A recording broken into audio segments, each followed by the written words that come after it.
Je vais te dire quelque chose que peu d'enseignants osent dire.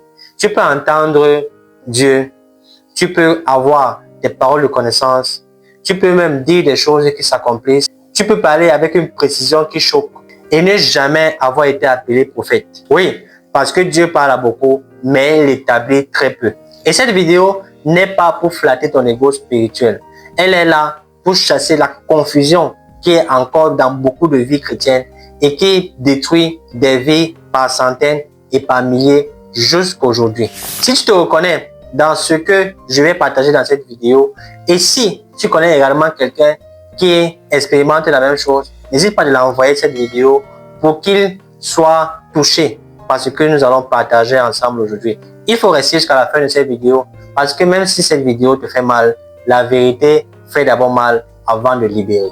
Parce que tu vas entendre la vérité et parce que tu vas également nous aider à grandir comme chaîne, je sais que par la grâce de Dieu, tu vas liker, tu vas partager la vidéo et tu vas écrire en commentaire ce que tu vas ressentir après cette vidéo car ton ressenti peut vraiment toucher les vies et sauver quelqu'un qui va passer par là pour lire ce que tu as écrit. Cette vidéo est la suite directe de celle que j'ai faite l'année dernière sur 4 signes qui montrent que tu es appelé prophète. Si tu n'as pas encore regardé cette vidéo, va la regarder, elle est sur la chaîne. Mais aujourd'hui, je vais d'abord démonter cette illusion en toi. Parce que jusqu'aujourd'hui, beaucoup ont pris des signes comme des confirmations, alors que ce n'était qu'une invitation de Dieu pour ta maturité, pour que tu grandisses et pour que tu expérimentes autre chose dans ta vie spirituelle. J'entends des gens dire, je reçois des rêves très spécifiques et parfois symboliques. Oui, tu ne rêves pas n'importe comment et ce ne sont pas des rêves confus.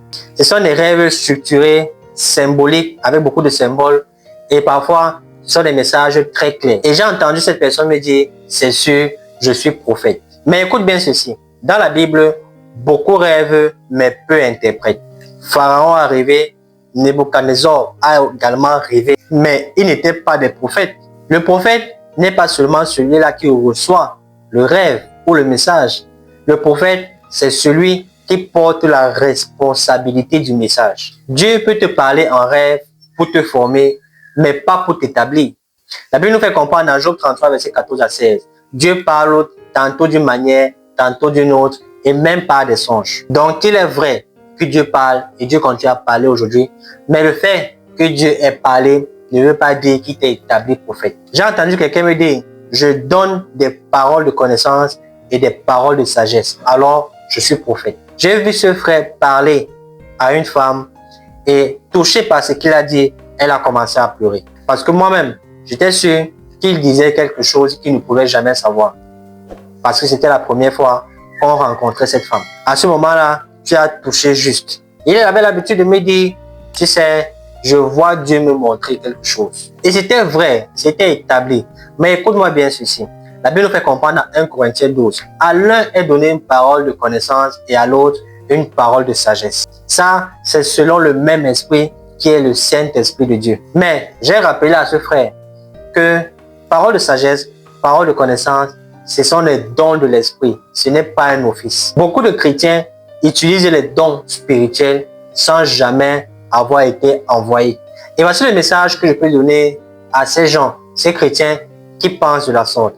Si tu crois ou si vous croyez qu'en ayant ou en donnant ces paroles, ça fait de vous des prophètes, alors justement, c'est la preuve que vous ne l'êtes pas encore. Les vrais prophètes ne s'auto-proclament pas. Regardez la vie de Jérémie. Il fuyait même ce que Dieu était en train de dire de lui parce qu'il savait qu'il était appelé comme prophète et il ne voulait pas cette responsabilité. Il tremblait carrément devant ce que Dieu disait. C'est très important de comprendre ces choses. Si à ce niveau de la vidéo, tu es déjà édifié par le peu que tu as entendu, like la vidéo. Ça va vraiment pousser cette vidéo à être vue par le plus grand nombre de personnes. Et regarde si tu es déjà abonné car ça va aider la chaîne à grandir et à être plus visible et à toucher plus de monde. Le troisième signe que beaucoup me montrent, c'est qu'ils reçoivent une charge spirituelle, un fardeau. Et ils transforment cette charge ou ce fardeau à une pression. Donc, ils reçoivent des fardeaux, ils reçoivent comme une oppression spirituelle et ils ressentent en eux une urgence spirituelle par rapport à quelque chose que Dieu veut faire. Au lieu de crier à Dieu, au lieu de pleurer devant Dieu, au lieu de chercher sa miséricorde et te rapprocher de lui pour savoir un peu ce dont il est question? Est-ce que ça concerne ta vie spirituelle ou ça concerne un événement dans ton environnement spirituel ou dans ta dispensation? Au lieu de faire ça, tu vois ces chrétiens commencer à parler. Ils commencent à avertir tout le monde. Ils commencent à dénoncer. Ils commencent à exposer. Mais tu n'as jamais été envoyé. Les vrais prophètes reçoivent une charge de Dieu, mais ils attendent la confirmation de Dieu avant de commencer à parler. Dans Ézéchiel 3, verset 17, la Bible dit quelque chose de pertinent. Disons ce verset. C'est très important. Nous voyons Ézéchiel après le livre des Lamentations. Gloire à Jésus.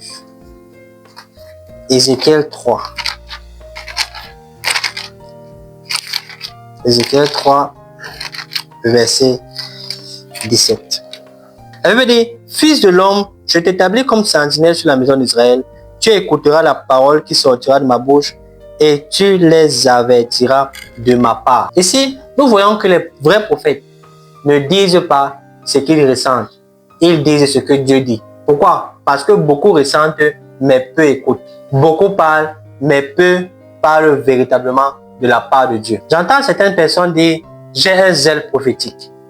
Oui, c'est vrai, tu peux avoir un zèle prophétique, mais tu n'as pas un caractère prophétique. Tu aimes la vérité, tu détestes l'hypocrisie. Tu es radical, mais tu es aussi impatient. Dur et parfois orgueilleux spirituellement. Dans Romains 10, verset 2, la Bible nous fait comprendre, ils ont du zèle, mais pas d'intelligence. Les prophètes que moi, je vois dans la Bible, sont d'abord brisés avant d'avoir la puissance. Si Dieu ne peut pas te corriger, Dieu ne peut pas te recadrer, alors il ne pourra jamais te donner une nation. Laisse-moi te dire ceci avec amour. Dieu ne cherche pas les titres. Dieu cherche des cœurs alignés. Tu peux être utilisé sans être établi. Tu peux être sensible sans être prophète. Et ce n'est pas une défaite, c'est une protection. Je crois que le Seigneur t'a touché au travers de cette courte vidéo. Je veux tout simplement te demander d'aller regarder la première vidéo, car je pense qu'elle pourra être également une bénédiction pour toi. Marche dans ta consécration, marche sur le chemin que Dieu a tracé pour toi et ne te laisse pas guider et emporter par tout vent de doctrine qui vont te sortir de la vérité, qui est la parole de Dieu. Reste béni, reste fortifié et que le Seigneur accomplisse pour toi toutes les promesses qu'il t'a faites en cette année 2026. Je prie que le ciel s'ouvre pour toi et que Dieu déverse sur toi la bénédiction. Sois béni, sois enrichi et marche dans la connaissance de Dieu pour ta vie. N'hésite pas d'aller regarder une de ces vidéos, car je pense également qu'elle peut te fortifier et te garder fidèle sur le chemin de Jésus-Christ pour ta vie. À très vite. Prends bien soin de toi et la paix sur toi. Shalom.